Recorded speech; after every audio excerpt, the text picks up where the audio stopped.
사랑하는 영락교회 지체들에게 주 안에서 평화 인사를 전합니다. 오늘은 2022년 10월 19일 수요일입니다. 오늘의 묵상 본문은 요한계시록 4장 1절로 11절까지의 말씀입니다. 오늘 본문 말씀 4장 1절부터의 말씀은 이렇게 시작합니다. 2일 후에 내가 보니 하늘에 열린 문이 있는데 내가 들은 바 처음에 내게 말하던 나팔 소리 같은 그 금성이 이르되 이리로 올라오라. 이후에 마땅한 일어날 일들을 내게 보이리라 하시더라. 이 일 후에라고 하는 것은 이 묵상의 계시, 묵시문학의 이제 전형적인 표현이죠. 새로운 사건이 시작된다, 이런 의미입니다. 우리가 앞서서 나눈 바 있지만 이 계시록에서는 구조를 보는 것이 중요하다고 그랬죠. 5개의 환상으로 이루어져 있어요. 처음에 우리가 3장까지 봤던 그 역사, 인자의 환상이라는 것과 땅의 비전이라는 것이 항상 이렇게 맞붙어 있다고 그랬죠. 환상이 나오면 비전이 나오고 환상이 나오면 비전이 나오는 겁니다. 4개의 환상, 인자의 환상, 하늘 보좌의 환상, 음료의 환상, 그리고 마지막에 새 예루살렘의 환상. 새 예루살렘의 환상에만 비전이 없다고 그랬죠. 그때는 현상과 본질의 세계의 경계가 무너진, 완전히 본질 그 자체가 실제화되는 하나님의 나라, 그래서 표상이 새 예루살렘이죠. 새 예루살렘은 환상만 나옵니다. 인자의 환상과 구원의 비밀이라고 하는 이 비전에 표현하고 있는 3장까지의 말씀이 끝나고 이제 4장에서는 하늘 보좌의 환상이 시작됩니다. 하늘 보좌의 환상을 보여주신 다음에 그 다음에 6장부터 11장까지 걸쳐서 7봉인과 7 나팔의 비전이 나오죠. 이것은 이제 역사의 비밀, 하늘 보좌의 환상과 역사의 섭리, 역사를 움직이는 그 숨겨진 비밀, 이것이 맞닿아 있는 거죠. 그래서 오늘 말씀은 하늘 보좌의 환상의 시작입니다. 하늘에 열린 문이 있는데, 하늘이라고 하는 것은 우리 시공간에 말하는 땅과 하늘의 의미가 아니라고 그랬죠. 늘 하늘이라고 얘기할 때는 초월적인 것, 우리가 가늠할 수 없는 것, 세상에서 우리의 경험을 뛰어넘는 것, 그런 의미가 하늘이죠. 하늘에 열린 문이 있는데, 열린 문이라고 하는 것은 때문에 어떤 시간적인 공간적인 의미가 아니라 계시의 문이 열렸다, 이렇게 볼 수 있겠습니다. 물론 우리 3장에 나왔던 3장 8절에 나왔던 하나님 나라의 문, 또 3장 20절에 나왔던 마음의 문, 이렇게 마음의 문을 열어라, 우리가 이런 표현을 쓰죠. 마음을 열다는 얘기죠. 마음을 열고 깨어나서 그 말씀을 영접하는 이 마음의 문을 열었다. 또 하나님의 그 나라의 문이 열렸다. 우리가 주님을 영접하고 주님의 통치가 우리에게 임하니까 여기서 하늘에 열린 문이 있다라는 것은 주님의 말씀을 통한 계시의 문, 환상의 문이 열렸다, 이렇게 받아들일 수 있겠죠. 나팔 소리 같은 그 음성이라고 하는 것은 우리가 앞에 나왔던 처음에 하나님의 음성, 그 음성이 이르되 이렇게 돼 있잖아요. 헵 포네라는 10장에 나왔던 말씀이죠. 앞에 나왔던 바로 그 음성, 성령의 음성, 예수 그리스도의 음성, 주님의 음성, 바로 그 음성인 거죠. 그 음성, 우리가 들었던 음성, 알고 있는 음성, 주님의 음성이 다시 한번 하늘의 보좌에 대한 비밀을, 환상을 우리에게 보여주시기 위해서 말씀이 임했다, 이런 뜻입니다. 이리로 올라오라. 이리로 올라온다는 것은 당연히 하늘로 올라간다는 의미가 아니라 주님께 가까이 나아간다, 이런 의미죠.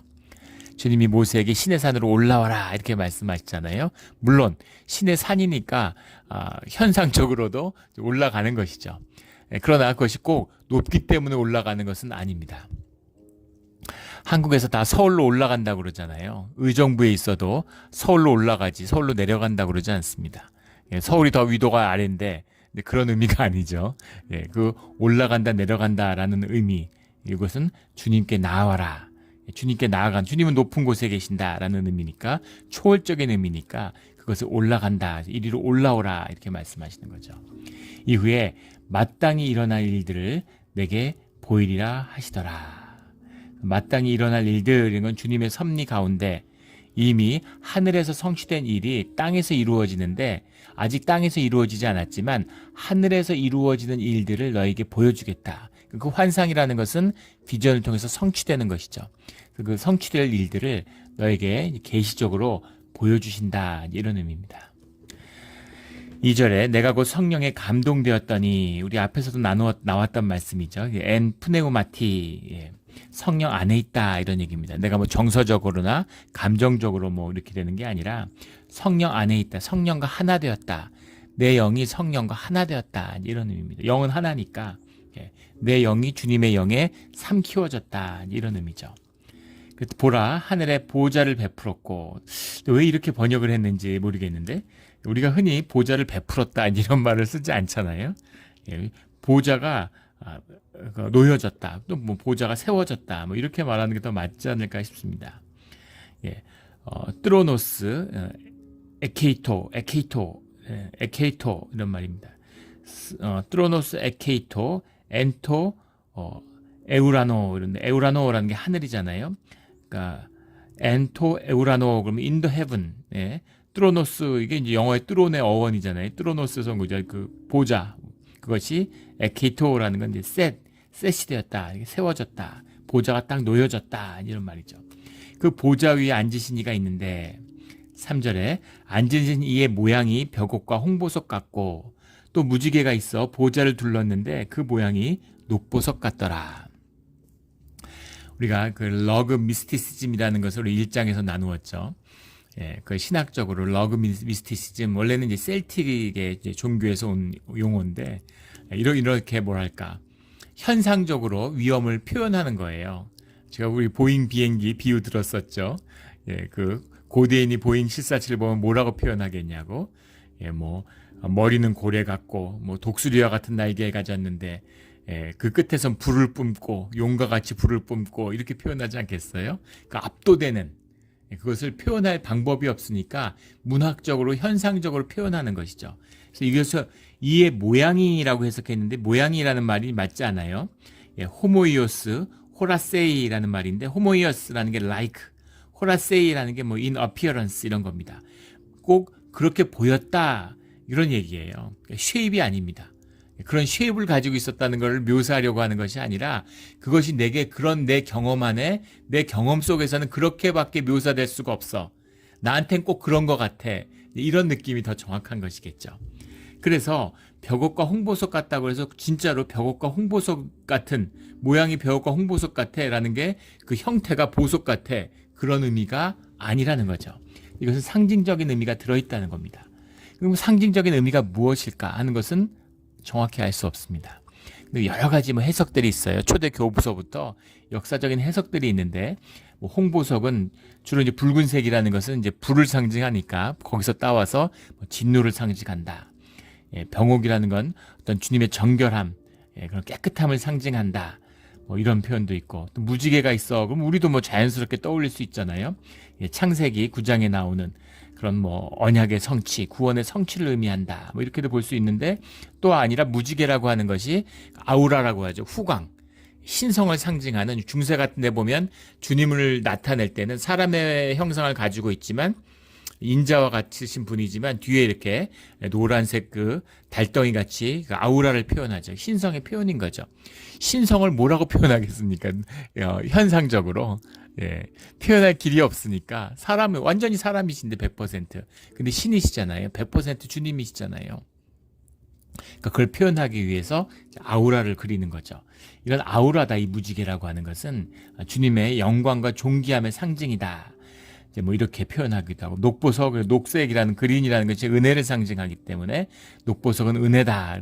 그런 속성들, 주님의 주님다운 우리가 주님이라를 만났을 때 느껴지는 주님다움의 어떤 모습들, 이제 그런 것들을 느낌을 우리의 경험 안에서 표현하는 것이다. 이런 것이죠. 이것을 어떤 형태적인 것이나 현상적인 것으로 받아들여서는 안 된다는 의미죠. 보이지 않는, 표현할 수 없는 초월적인 그런 주님의 것이다. 이렇게 보는 것이 맞겠습니다. 4절에 또 보좌에 둘려 24보좌들이 있고 그 보좌들 위에 24장로들이 흰 옷을 입고 머리에 금관을 쓰고 앉았더라. 보통 금관이라고 나오는 것은 승리의 면류관이죠. 주님 안에서 승리한 자들이다 하는 것을 알 수 있어요. 24장로들이 누구냐에 대한 수많은 논란이 있습니다. 24장로들이 누구냐. 하늘에 주님이 앉으신 보좌가 있는데 24보좌가 있다. 뭐 우리가 흔히 떠올리는 것은 대제사장과 24제사장, 성전의 모습을 떠올릴 수 있겠죠. 근데 그것은 이제 제사장들의 모습이지 주님이 앉아 계시는데 성전이라는 것이 하늘의 질서를 표현하는 것이니까 그러니까 이 하늘의 질서로 표상된 성전의 모습이 원래 하나님 나라의 모습과 유사성을 가지겠죠. 그러니까 이제 그런 의미에서 그런 뜻도 가질 수 있겠습니다. 하지만 24, 왜 24냐? 24의 의미를 뭐 여러 가지 해석들이 있어요. 이스라엘의 12부족과 그 다음에 신약시대의 12사도를 결합한 숫자다. 아니면 모든 교회, 12이라고 하는 것이 주님의 숫자고 12제자 이런 것처럼 근데 그 12부족 이런 것처럼 12에다 둘 그러니까 부족장들의 대표가 나올 때 24명이 나오죠. 왜냐하면 한 부족을 2명씩 대표하기 때문입니다. 미국의 상원의원이 100명이잖아요. 50개 주에서 한 주의 대표가 2명이 나오는 거죠.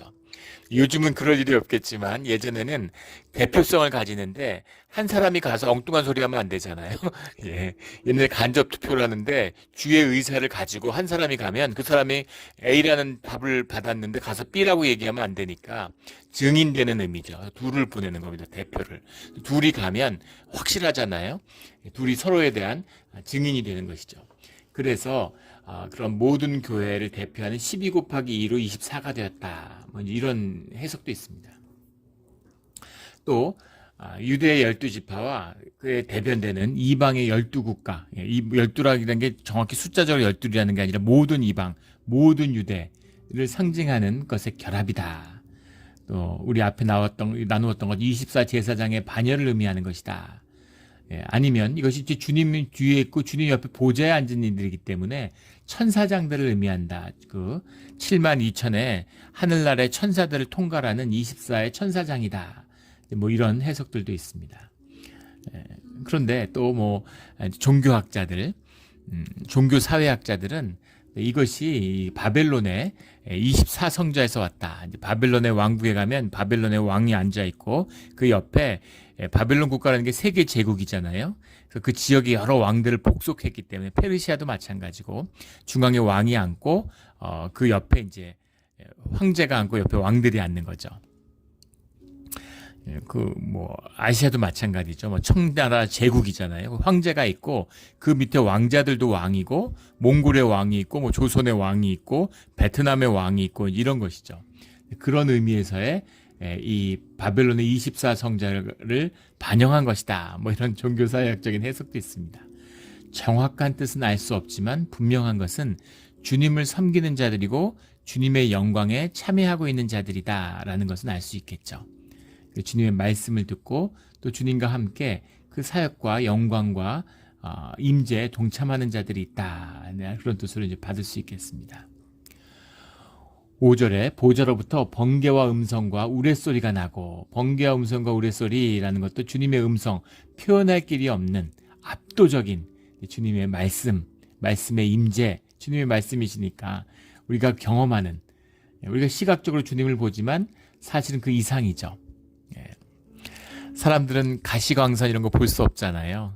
적외선 이런 거 보지 못하죠. 근데 새들은 보지 않습니까? 새들은 그 수백만 마리가 하늘에 얽혀 있어도 부딪히지 않죠. 그런데 사람들은 이제 그렇게 못하잖아요. 하물며 그런 것처럼 초월적인 주님을 우리가 눈으로 어떻게 볼 수 있겠어요? 눈으로 본다는 건 시각이라고 하는 것을 우리 뇌의 경험이 정보가 시각 정보를 가공하고 처리했다는 거죠. 주님의 임재와 경험을 우리가 시각으로 봤다는 건 사실은 본질에 있어서는 별 의미가 없는 것이죠. 육신의 옷을 입고 있는 동안 그렇다는 겁니다. 우리가 하늘나라에 가면 그땐 다르겠죠. 그때 우리가 경험하고 만나게 되고 보게 되는 주님은 영이니까 다른 경험을 하게 될 겁니다. 그렇다고 해서 시각적인 그런 의미가 없느냐? 그렇지 않아요. 우리의 꿈을 생각해 보면 알 수 있죠. 우리가 지식적이고 개념적이고 인과적인 그런 식으로 세상을 이해하고 받아들이지만 꿈을 보세요. 우리 무의식의 세계, 영의 세계에서는 상징적인 의미로 메시지를 받아들입니다. 시각적인 것이 굉장히 중요하다, 본질적인 것이다 라는 것도 동시에 있는 거죠. 하지만 그것이 우리가 가공해서 눈으로 봐서 이해하는 이런 세상의 이미지와는 다르겠죠. 꿈을 생각하시면 맞을 거예요. 꿈에서 여러 가지를 보지만 그것이 표현하고 담고 있는 내용은 우리가 의식적으로 알고 있는 세상과는 다른 것이죠. 관계가 없는 것은 아니지만 그런 의미입니다. 그런 의미에서의 압도적인 초월적인 번개와 음성과 우레소리가 보좌 앞에 켠 등불 7이 있으니 이는 하나님의 7영이라. 하나님의 7영은 성령을 의미하신다고 우리가 한번 나눴죠. 예. 7 촛대가 아니라 7 등불이 많다고 그랬죠. 7 등불은 이제 교회입니다. 하나님의 몸된 교회 가운데 임재하시는 성령님이죠. 이런 것만 봐도 무슨 그 여호와의 증인 이런 이단들이 삼위일체가 성경에 나오지 않는다, 이거 말도 안 되는 소리죠. 지금 하나님과 그리스도와 성령의 이야기가 계속 나오잖아요. 삼위일체다라는 표현을 안 쓸 뿐이지 삼위의 하나님이 한 분이심을, 한 하나님이심을 성경이 계속해서 증거하고 있죠. 핵심적인 것이에요. 삼위일체 하나님과 임재 가운데 늘 주님을 함께하는 우리 모두가 되기를 주의 이름으로 축원합니다. 6절에 보좌 앞에 수정과 같은 유리바다가 있고, 수정과 같은 유리바다라고 하는 말이 이제 본문에 보면 탈라사, 히알리네, 탈라사라는 게 이제 바다죠. Sea입니다. sea, 히알리네라는 게 이제 of glass 이런 거죠. 히알리네라는 게 유리, 유리의 바다. 호모이아라는 건 뭐 like 앞에 나왔던 거죠. 무엇 같은, 무엇 같냐면 크리스탈로라는 게 이제 크리스탈입니다. 크리스탈로라는 것은 이제 크로스라는 게 원형인데 크로스라는 게 얼음이에요. 그러니까 그 어떤 결정 이런 걸 말하는 거죠. 우리가 생각하는 그 크리스탈은 일 수도 있지만 아닐 수 있는 크리스탈과 같은 이런 거니까 얼음과 같은 투명하고 깨끗한데 이것이 마치 유리와 같은 유리의 바다, 얼음의 바다, 크리스탈의 바다와 같은 그런 바다처럼, 바다는 또 광대함의 상징이잖아요. 그런 것이 보좌에 놓여있다, 보좌를 싸고 있다, 이런 것이죠. 그 보좌 앞에 그러니까 건너갈 수 없는, 그 보좌를 넘어설 수 없을 것 같은 거대한 유리의 바다와 같은, 크리스탈의 바다와 같은, 수정의 바다와 같은 것이 있다, 이런 겁니다. 이 유리 바다는 뭐냐, 이런 것, 수정과 같은 유리 바다가 뭐냐, 그것에 대한 여러 해석이 있는데, 하나는 죄인들이 갇혀있는, 죄가 갇혀있는 감옥이다. 뛰어넘을 수 없는, 죄가 뛰어넘을 수 없어서 그 죄와 죄인들은 이 유리바다 가운데 빠지게 되는 거죠. 그 안에 갇혀버리는 거죠. 그 빛이. 이것이 수정과 같은 유리바다, 심판의 의미가 들어있다. 심판의 강이다. 사람은 죄인은 건널 수 없는, 보좌 앞에 나갈 수 없는 그런 의미다. 이렇게도 해석하고, 같은 견해지만 다른 시각은 그 죄가 갇혀있지만 그 죄를 덮는, 감옥이라고 보는 건 심판의 의미라면 이 수정과 같은 유리의 바다는 보혈의 피다라고 보는 겁니다.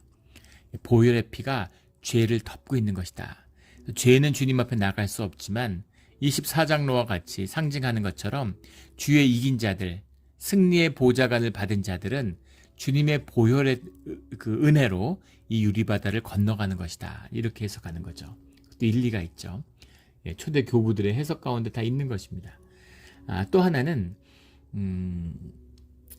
이 유리바다라고 하는 것이 밝히 드러내는 깨끗하고 수정과 같은 그런 의미가 있다.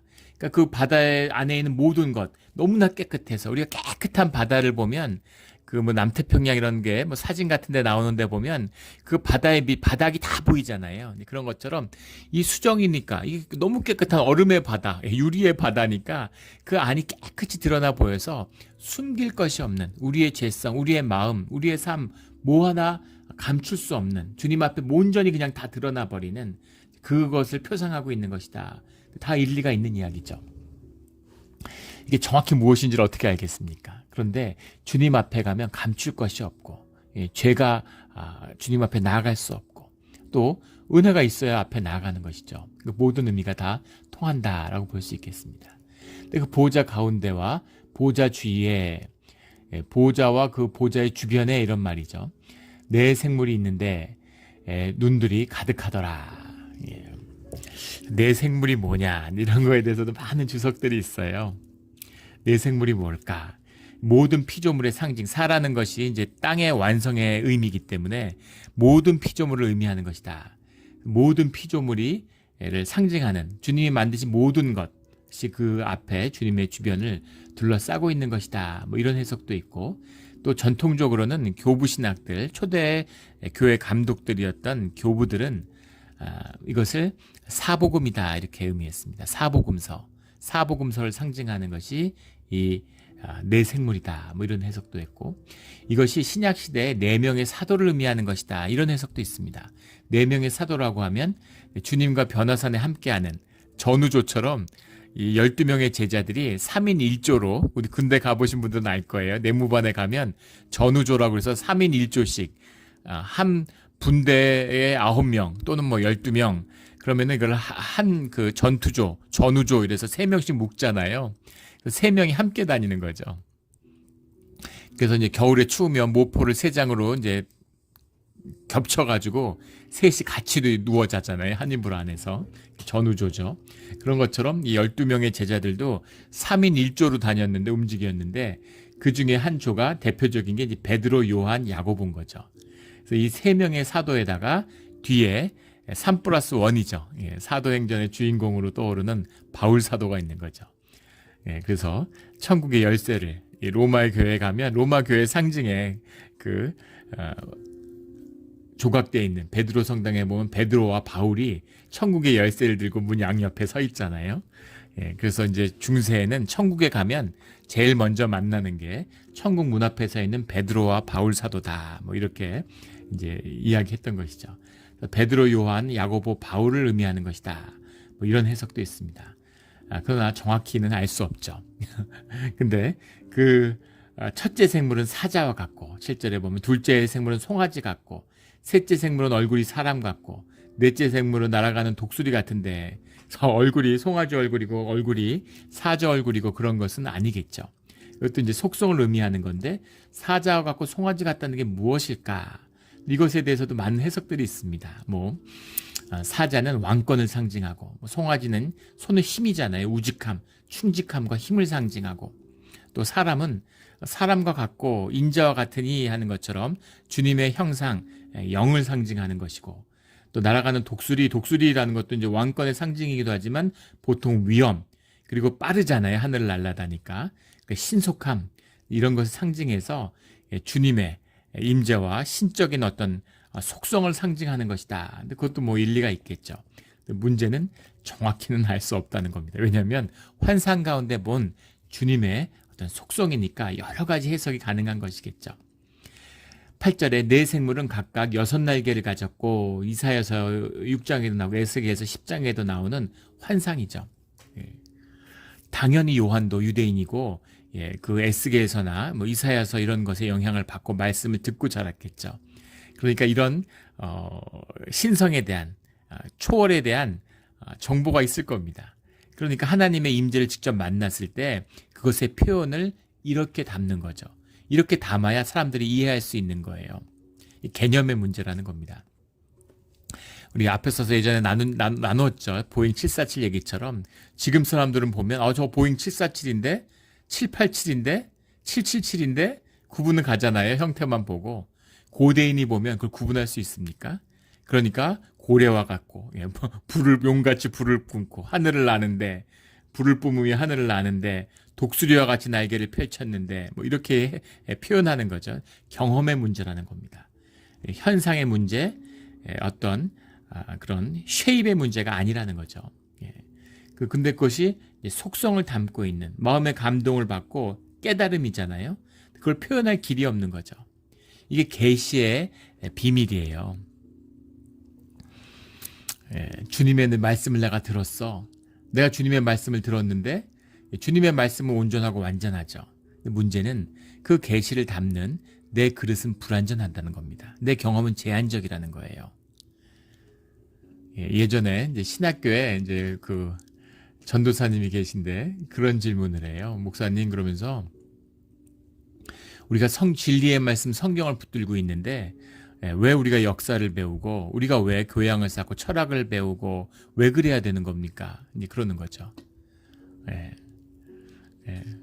왜 히브리어, 그리스어, 라틴어 이런 걸 공부해야 됩니까? 이런 얘기인 거죠. 성경이, 신약이 그리스어로 쓰여졌어요. 헬라어로 쓰여졌습니다.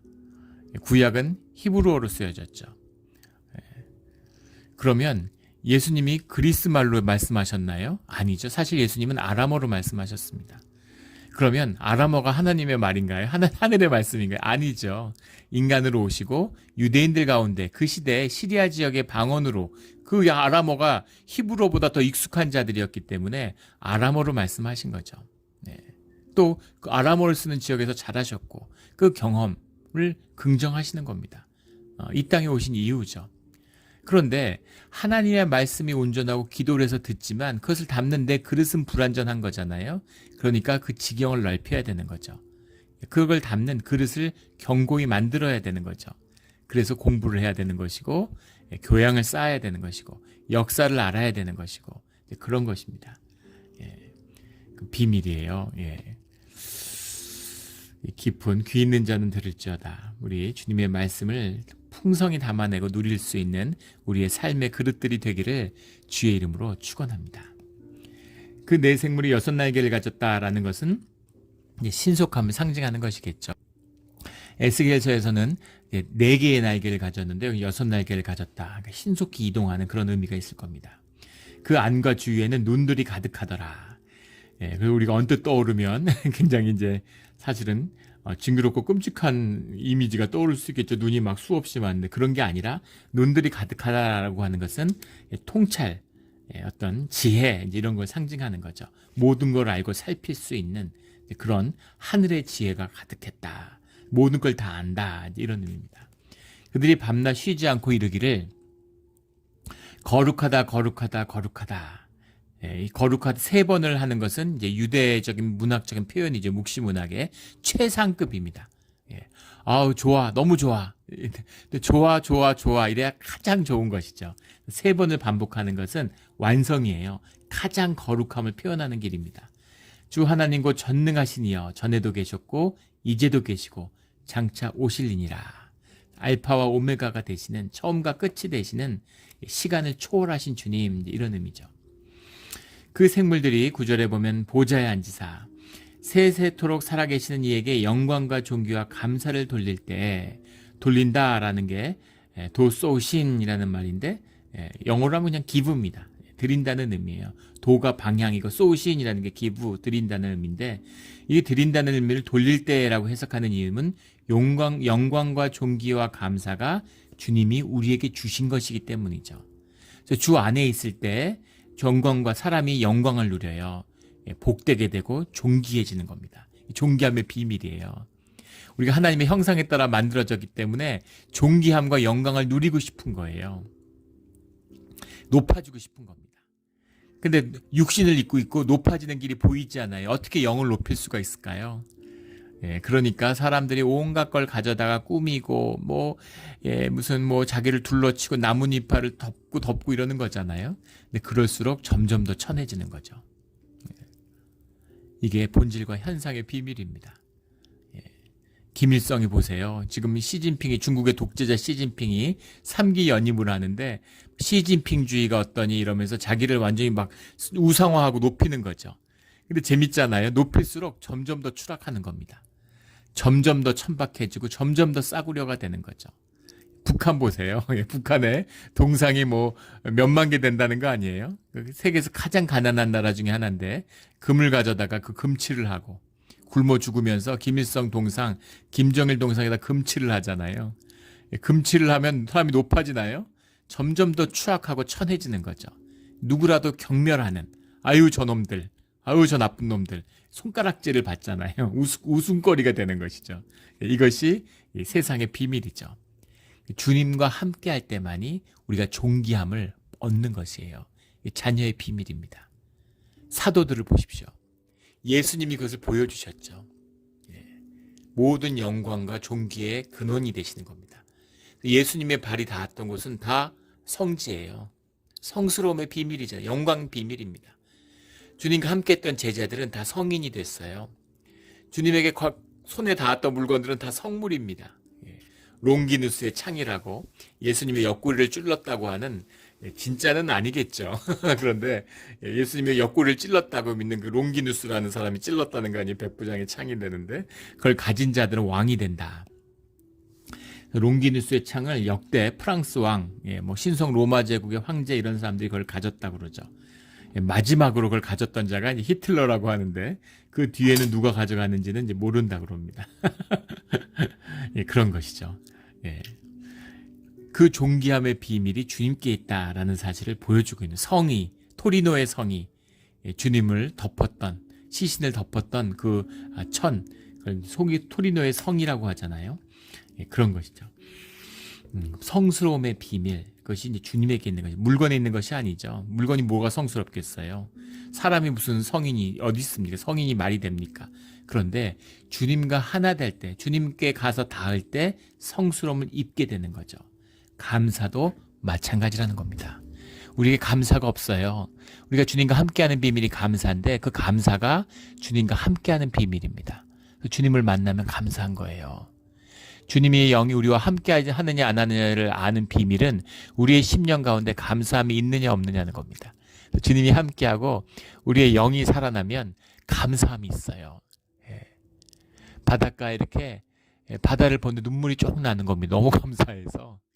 살아있는 게 감사하고, 이 자연이 너무 감사하고, 자녀들이 너무 감사하고,